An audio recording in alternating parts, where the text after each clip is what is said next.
السلام عليكم ورحمة الله تعالى وبركاته.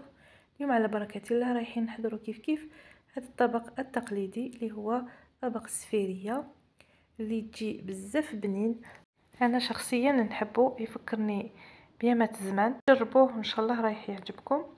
يعني هذا الطبق الاقتصادي اللي رايحين نخدموه بالخبز البايت ولا خبز يابس. نجوزو على بركة الله لتحضير الوصفة. في طاجين تاع الفخار درت مغرفة تاع السمن، شوية زيت، تقريبا هكذاك 2 مغارف زيت. درت طراف تاع الدجاج، يعني على حساب مقدوركم وكل واحد ومقدوره. زدت فوقو حبة بصل كبيرة مقطعة بزاف رقيق،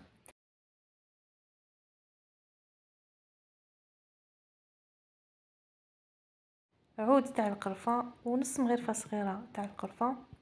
يعني دايما في المرقة البيضاء مستحسن نديرو القرفة تاع العود، ونحب توجور نزيد لها شويه قرفه مرحيه اللي رايحه تبننها. درت تاني الملح، نغطيها ونخليها تقلى غير في غرضها. هنايا راهي تقلات. نمرق الطنجره وندير الحميصه تاعي اللي كانت طايبه ديجا شويه، يعني كنت طيبتها من قبل وخبيتها في الكونجيلاتور. نخليها تكمل طيابها، هنايا نغطيها ونخليها طيب غير بالعقل. نجوزو للسفيريه، يعني الخبز تاعنا كيفاش راح نديروه. هنايا عندي تقريبا 3 خبزات. هاوليك الخبز تاعي. لازم الخبز يعني تيبسوه في ظروف صحيه، يعني ما تخلوش في ساشي مغلوق ولا يغمل، فديك الغماله ماشي مليحه، راهي مضره بالصحه. وتقدروا حتى ديروها بالخبز الجديد. انا مرات ما تكونش عندي ونحب نطيبها، يعني نشهاها، نجيب خبز جديد ونديرها. وثاني هذه تبقى اون استوس ولا تدبيره مليحه كي يكون عندكم الخبز البعيد باش ما ترموش. هاوليك الخبز تاعي راني شمخ فيه في الماء. كاينين بزاف اللي يشمخوه في الحليب، انا نحب نشمخوه في الماء. لازم غير تغطسوه كي يكون يابس يجي شويه واعر، يعني غير تغطسوه في الماء، اعصروه مليح مليح، ما لازمش كامل تخلو فيه الماء.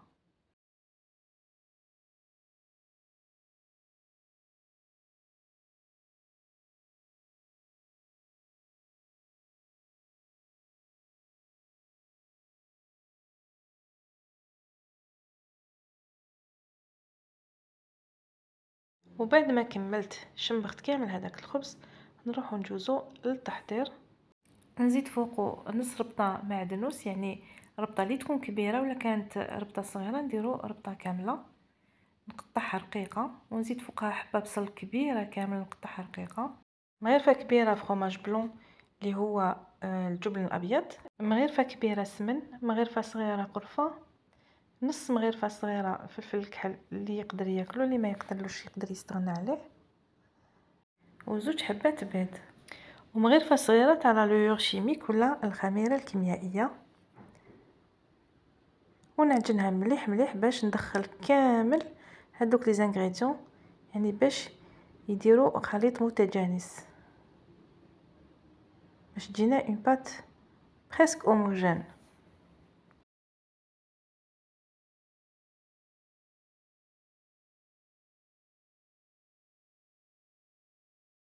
زمان كانوا يديروا لها رشه تاع ما زهر لداخل، انا ما درت لهاش.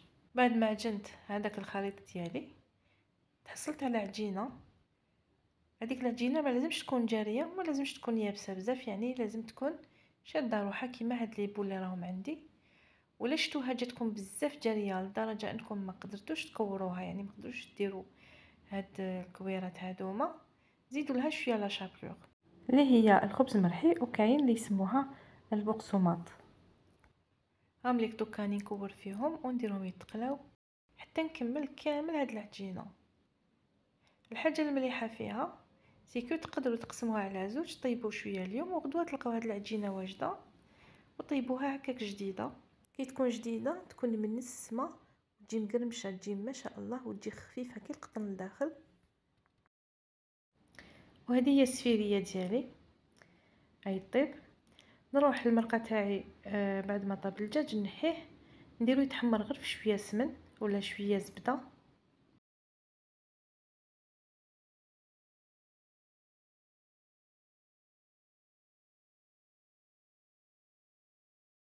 ونتلاقاو نشوفوا سفيريه تاعنا ولا طبق سفيريه تاعنا في صحن التقديم.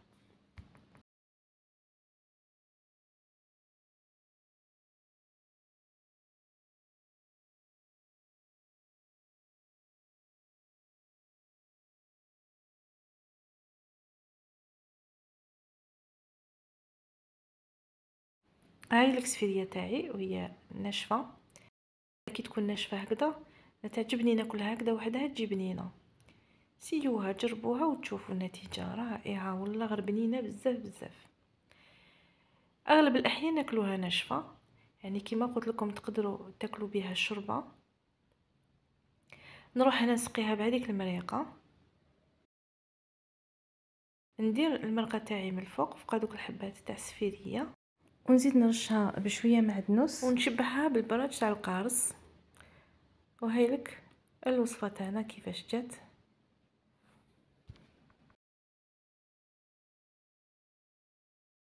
تجي بزاف بنينه واقتصاديه. هذه هي وصفتنا لنهار اليوم، وصفه سفيريه الزمان. نتمنى تنال اعجابكم وتجربوها وتنجح لكم. نتلاقاو في وصفات اخرى ان شاء الله. دمتم في رعايه الله وحفظه، في امان الله.